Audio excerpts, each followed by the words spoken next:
Parlamento di Malta. Thank you, Mr. Chairman, dear colleagues.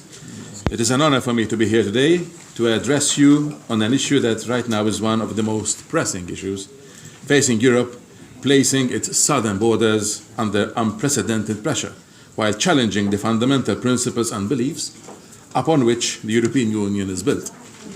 We have all too often seen the harrowing sights of hundreds of lifeless bodies taken out from our Mediterranean Sea as migrants. Many from the conflict-ridden sub-Saharan region seek to arrive on mainland Europe traveling from North Africa. We have all seen the more recent escalating situation in Greece and the former Yugoslav Republic of Macedonia, where thousands of Syrians, Iraqis and Afghans are fleeing from conflicts in their home countries. I still cannot take out of my head the dreadful picture of Aylan lying lifeless on the shores of Turkey. Throughout the past 20 years, various EU treaties and programs try to regularize and address various issues relating to migration, including reception conditions, asylum procedures, protection and return of migrants. However, today we are still facing a shocking situation where thousands of migrants are still putting not only their lives in peril, but above all, that of their children, by trying to cross over to Europe to find a life, to find a future. The death toll for the first half of 2015 is already very high, with over 2,000 migrants having lost their life during the crossing. We as the EU need, before anything else, preserve life and save the poor souls who face such adversity from losing all they have left, their life. We need also to find a way to stop these tragedies by targeting those who are exploiting the migrants. At the outset, before discussing any possible solution, if there is one, to the said situation, I want to stress that any approach needs to be based on the fact that migrants are fellow human beings and that their lives are as precious as ours. The new Juncker Commission has listed the management of migration flows as one of its political priorities for its term. This was complemented by the setting up of the Asylum, Migration and Integration Fund for the programming period 2014-2020, with a budget of €3.14 billion, with the aim of developing and implementing a common approach to asylum and immigration, while promoting the efficient and effective management of migration flows. It is also encouraging that the current presidency has placed migration as one of its priorities. While the fund will cover legal migration and effective integration in the EU, it will also combat irregular immigration and show solidarity for the states that are affected the most by the flow of irregular immigrants. We have a responsibility towards the people that are risking their lives to find a better life. Being one of the founding principles of the European Union, we thus cannot but agree on the need for greater solidarity. Solidarity is not an option. If we do not put into practice what we believe in this case the fundamental principle of solidarity among member states, then we do not truly believe in the European Union and what it really means. Solidarity needs to take the form of concrete help. This help needs to be given both in terms of additional funds to cope with the influx of migrants, including equipment such as boats and helicopters, and also a clear commitment to the relocation of migrants throughout the member states. The increase in the budget to Frontex is welcome and will hopefully cover the work that needs to be done by the agency. A special European Council summit was held on April 23rd, following the 1,300 tragic deaths in the Mediterranean in the previous days. Recognizing that the countries of origin are riddled with poverty, wars, human rights violations, unequal distribution and access to resources, President Tusk announced that he will convene a special EU-Africa summit in Malta in November to tackle the root causes of illegal migration and to come up with a plan to combat smuggling and trafficking of human beings. These initiatives are an indication that all the member states are conscious that something needs to be done to stop these tragic deaths. The April meeting gave a clear signal that Europe is ready to combat the criminal networks that are organizing these illegal voyages, whilst acknowledging that the short-term solution to combat the legal crossings into Europe is to address the criminal rings which are unscrupulously managing these operations. I firmly believe that the long-term sustainable solution is one that addresses the reasons for which migrants decide to leave their home countries. Dear colleagues, allow me to make an observation which, when bluntly put, could shock some of you. I believe that in this phenomenon of migration flows to the European Union is the victim of its own successes. Many third world countries' nationals see in Europe a land of opportunity and well-being, a land where people have rights which are unheard of in their home countries. Certainly, Europe can only be proud of its achievements and the quality of life enjoyed by the vast majority of its citizens. It is for these reasons that thousands of asylum seekers, whether qualifying for refugee status or not, are ready to leave the lives they know behind and undertake a treacherous journey for the possibility of having a more dignified life in the future. It is certainly not an easy decision to abandon the only life you know, your family, your friends, with no money, no work, not knowing a single word in any other language other than your own, and setting off on a journey the outcome of which is far from certain.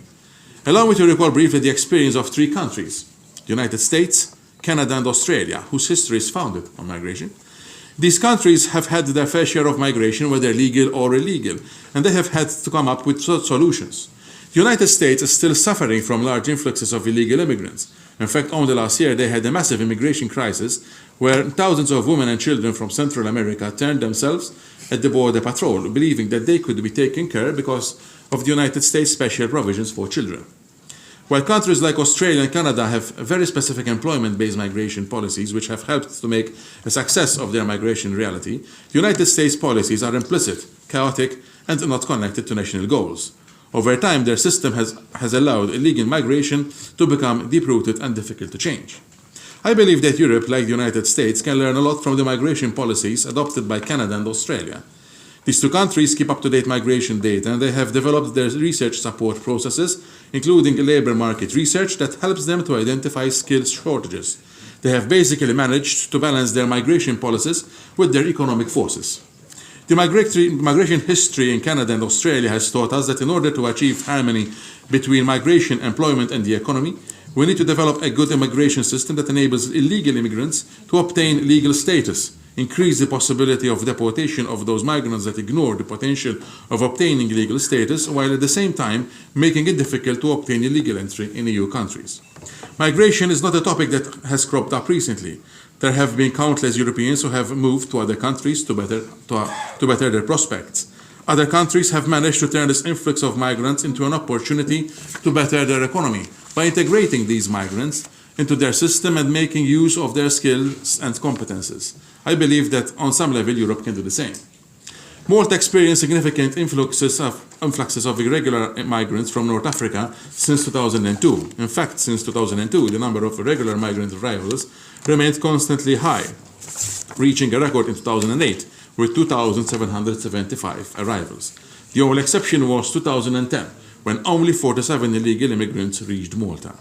In 2013-2008, regular immigrants arrived in Malta, mainly from Somalia, Eritrea, and Syria, which is higher than the 1,890 who reached Malta in 2012. The numbers may seem small in absolute terms, but it is always important to bear in mind Malta's geographic and demographic characteristics in order to understand the extent of the pressure Malta faces, because Malta has a population density of 1,300 people per square kilometer, making it by far the most densely populated EU member state and one of the most densely populated countries in the world.